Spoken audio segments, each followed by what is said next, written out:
사도행전 4장입니다. 12절 한 절 말씀입니다. 4장 12절 찾으셨습니까?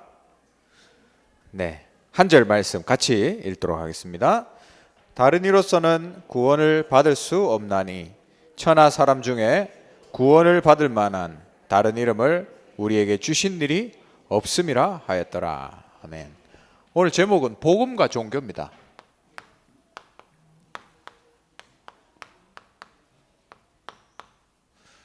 오늘이 왜 복음과 종교에 대한 얘기인지를 여러분 말씀 흐름 속에서 아셔야 됩니다. 지금 우리 다민족 강단에서는 우리 다민족들을 위해서 또 우리 모든 사역자들이 하나님의 기본 말씀, 기본 메시지 이 부분을 계속 정리하고 집중하고 각인하는 중입니다. 그래서 지난주까지 12가지 인생 문제에 대해서 얘기했죠. 그리고 이제 인간이 하나님을 만나기 위해서 노력하는 그 잘못된 방법에 대해서 오늘 말씀하는 거거든요. 그게 바로 복음과 종교입니다.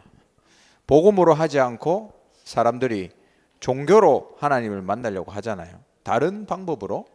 그걸 오늘 얘기하는 거예요. 서론에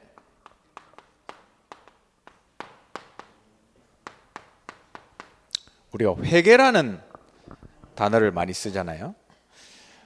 누가복음 15장에 보면 누가복음 15장 거기 보면 많은 비유가 나오는데 예수님께서 한 아버지와 두 아들에 관한 얘기를 합니다. 첫째 아들 말고 둘째 아들이 아버지한테 아버지의 재산 나중에 죽기 전에 주실 건데 미리 받으면 안 되겠냐. 그래서 미리 받았어요.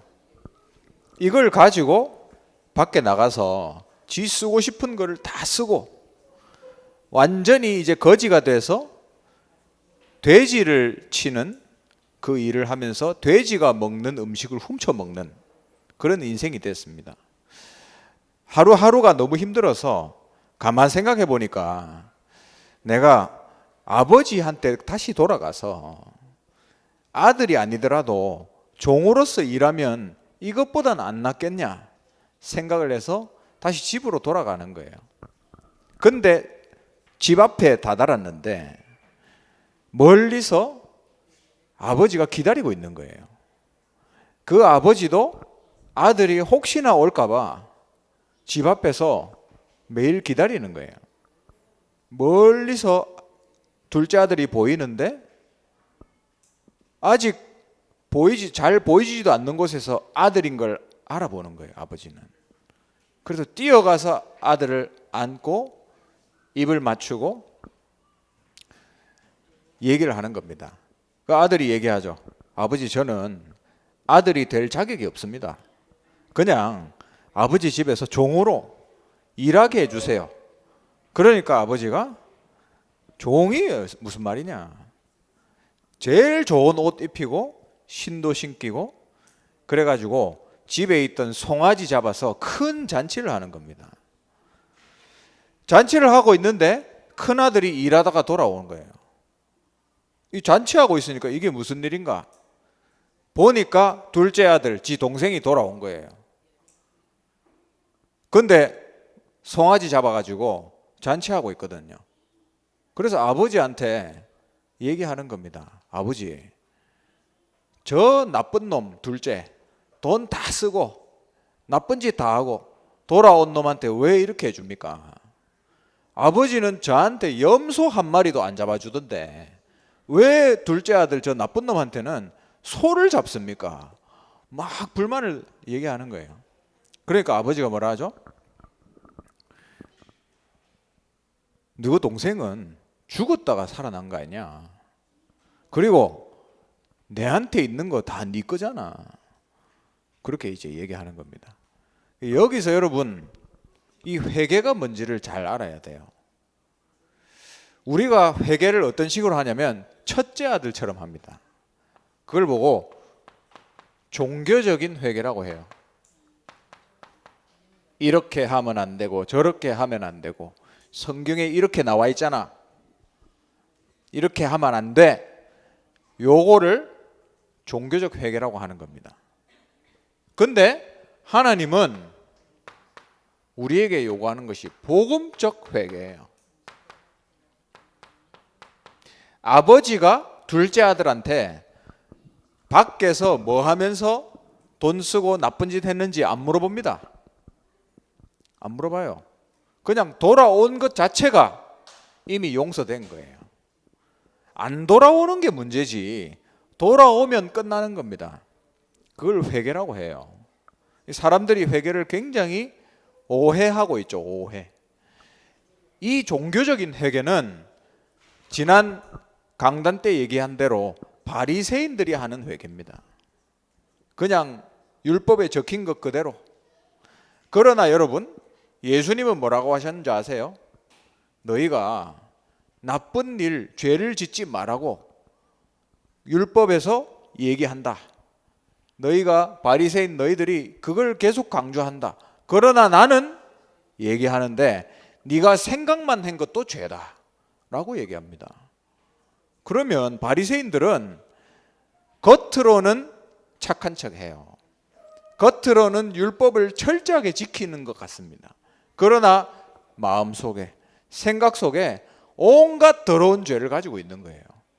네 그거부터 회개해라 이 말입니다.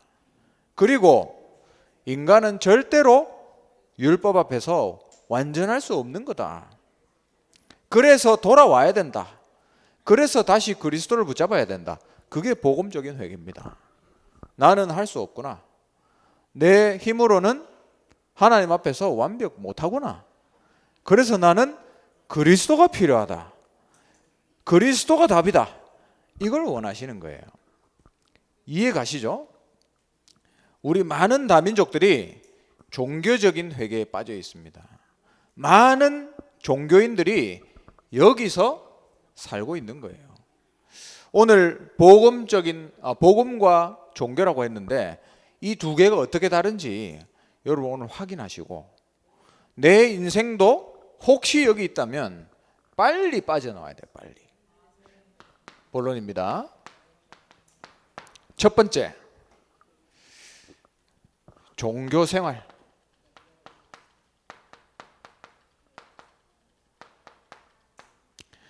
우리가 하나님 앞에서 구원을 받으면 신앙생활을 시작해야 되잖아요.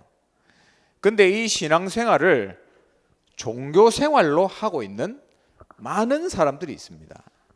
제가 만나본 많은 다민족 크리스찬들이 이렇게 종교생활을 해요. 지난 미션홈 때 이 부분에 대해서 차례가 돼서 그 부분을 나누는데 하필이면 오늘 또 이거예요. 똑같은 메시지예요. 그 참 신기하죠. 그러니까 하나님이 메시지 흐름을 지금 얘기하고 계신 겁니다. 종교생활은 시작이 어디냐? 나의 결심입니다. 내가 열심히 해야지. 내가 성경 열심히 하고 내가 기도도 많이 하고 내가 헌금도 많이 하고 내가 해야지. 결심하는 거예요. 그러면 노력하게 됩니다. 어떤 노력? 율법대로 홀리하게, 그렇죠? 홀리하게 살려고 하는 그런 노력을 하게 됩니다. 근데 인간이 완벽하지 못하잖아요. 어떻게 될까요? 죄도 짓고 문제도 생깁니다. 당연한 거죠. 이렇지 않으면 인간이 아니에요. 당연히 오는데 여기서 뭘 하냐? 이 종교생활하는 사람들은 종교적인 회개를 하는 거예요. 그냥 회개가 아니고 종교적인 회개를 하는 겁니다. 내가 이렇게 죄 지었으니까 회개해야지. 내가 좀 더 율법을 잘 따랐어야 되는데 회개하는 거예요. 그러면서 뭐 하냐면 더 열심히 해야지. 이렇게 가는 겁니다. 더 열심히 율법대로 살아야지. 반복되는 거예요. 이게 계속되면 어떻게 되겠어요? 이 사람이 살 수 있겠습니까? 점점 더 쬐어오는데요. 조여오는데요. 살 수가 없어요. 근데 제가 저희 부모님들 보니까 이렇게 신앙생활을 했어요. 옛날에 이 힘든 사이클 속에서 살고 있었다 이 말이에요. 근데 이렇게 살면 어떻게 되는 줄 아십니까? 내가 조금 잘할 때, 보세요. 내가 조금 율법을 잘 지키고 교회에서 사역도 잘하고 다른 사람들이 잘한다고 얘기도 해주고 내가 돈 많이 벌어서 헌금도 많이 하고 이렇게 하면 굉장히 뭐가 생기냐면 이 자부심이 생깁니다. 이게 자부심의 중심은 뭐죠? 나예요. 그래, 내가 이 정도 했습니다. 말은 안 하지. 마음속으로 그렇게 생각해요. 근데 이렇게 하다 보면 어떻게 되냐면요. 이제 다른 사람을 쳐다보는 거예요. 그래, 내가 이렇게 했는데 니는 왜 못하냐? 그렇게 한다니까요. 여기에 사는 사람들은 항상 쳐다봅니다. 누가 제대로 하나 안 하나. 여러분 그런 분 있으십니까? 그걸 회개해야 돼요. 어떻게 하냐? 판단, 정죄하는 거예요. 다른 사람을 니나 잘하지. 그래서 예수님이 네 눈에 들보부터 봐라 하잖아요. 안 그래요? 맞잖아요? 근데 내가 잘 하다가 죄 짓고 문제 생기잖아요. 근데 이렇게 사는 사람들은 내가 잘 못하게 되면 어떻게 되냐? 일단 먼저 죄책감에 빠집니다. 내가 왜 이런 일을 했을까? 내가 이런 죄를 짓지 말았어야 되는데. 자기 자신을 죄책합니다. 그러면서 굉장히 자기 자신에 대해서 낮게 평가하게 돼요. 나는 진짜 나쁜 놈이다. 이렇게 됩니다. 나는 하나님 자녀가 될 자격이 없다. 이런 생각을 하기 시작해요. 그러면서 이렇게 열심히 해도 내가 아무리 열심히 해도 응답이 안 오니까 이제 하나님을 의심하기 시작합니다. 하나님 내 기도 들으시는 거 맞나? 하나님 진짜 살아 계신가? 이 성경이 진짜 맞는 얘기인가? 이렇게 간다니까요. 그러다 보면 어떻게 되죠? 나 더 이상 이렇게 못 산다. 포기하는 거예요. 더 이상은 못 하겠다. 포기하고 이제 손 놔버리는 겁니다. 그러다가 어떻게 되죠? 타락하는 거예요. 여러분 주위에 교회 다니다가 안 다니는 사람 많죠? 저는 현장에 가면 진짜 한 둘 중에 한 명은 다니다가 안 다니는 사람이에요. 왜 교회를 떠났을까? 여러 가지 이유가 있지만 이런 이유가 아니겠는가? 여러분 이 종교 생활에서 이렇게 살면요 생명이 없습니다. 생명이 없으니까 변화 안 돼요. 그리고 능력도 없습니다. 능력이 없기 때문에 다른 사람 못 살려요. 이게 뭐냐? 종교 생활입니다. 여기에 중심은 누구죠? 누가 중심입니까 여기? 내가 중심이에요. 이게 종교 생활입니다. 바리새인 신앙생활이 아니고 종교 생활. 근데 우리는 어떤 인생을 살아야 될까요? 종교 생활이 아니라 복음 인생을 살아야 돼요. 하나님은 우리에게 처음부터 복음을 주신 겁니다. 그래서 복음 인생의 시작이 어디냐? 그것은 바로 이건 하나님이라는 표시예요. 하나님의 은혜에서 시작합니다. 하나님의 은혜. 내가 해야지가 아니고 하나님 은혜로 시작하는 거예요. 그러면 하나님 은혜로 시작해서 율법을 따라가는 게 신앙생활이 아니고요. 우리의 신앙생활은 하나님이 주신 축복을 누리는 게 신앙생활입니다. 하나님 자녀의 축복. 하나님이 내 안에 계시고 나를 인도하시고 내 기도에 응답하시고 천사를 보내시고 기도할 때 흑암이 결박되고 하늘나라를 이 땅에서 누리다가 하늘나라 가고 세계복음하는 이 축복을 누리는 게 신앙생활이다 이 말이에요. 율법을 철저히 지키는 게 신앙생활이 아니단 말입니다. 근데 다 오해하고 있어요. 90% 이상 기독교인들이 오해하고 있다니까요. 우리는 하나님 축복 누리는 복음 인생 살아야 됩니다. 근데 보세요. 살다 보면 내가 축복을 잘 못 누리고 내 잘못으로 죄도 짓고 문제도 생기잖아요. 안 그래요? 똑같이 죄도 짓고 문제도 생깁니다. 똑같아요. 종교 생활을 하나 복음 인생을 사나 죄와 문제는 늘 오게 돼 있어요. 그러나 복음 인생 사는 사람들은 종교적인 회개에 빠지지 않습니다. 처음부터 하나님 은혜로 시작했잖아요. 그래서 다시 어디로 돌아가냐면 그래서 내가 그리스도가 더 필요하구나. 그리스도가 답이다. 이렇게 이제 가는 거예요. 다시 복음을 붙잡는 겁니다. 그러면 어떻게 되죠? 하나님의 은혜가 더 필요하구나. 또 깨닫는 거예요. 계속 하나님의 은혜를 계속 찾는 거예요. 나는 안 되니까 그리스도가 필요하다. 반복돼 보세요. 어떻게 되겠어요? 그래서 여기서는 어떻게 되냐? 내가 축복 누릴 때는 기분 좋고 올라가잖아요. 근데 내가 잘 못하면 내려가는 것 같습니다.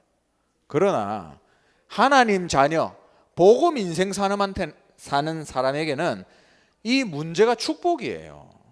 문제가 뭐죠? 발판이 된다니까요.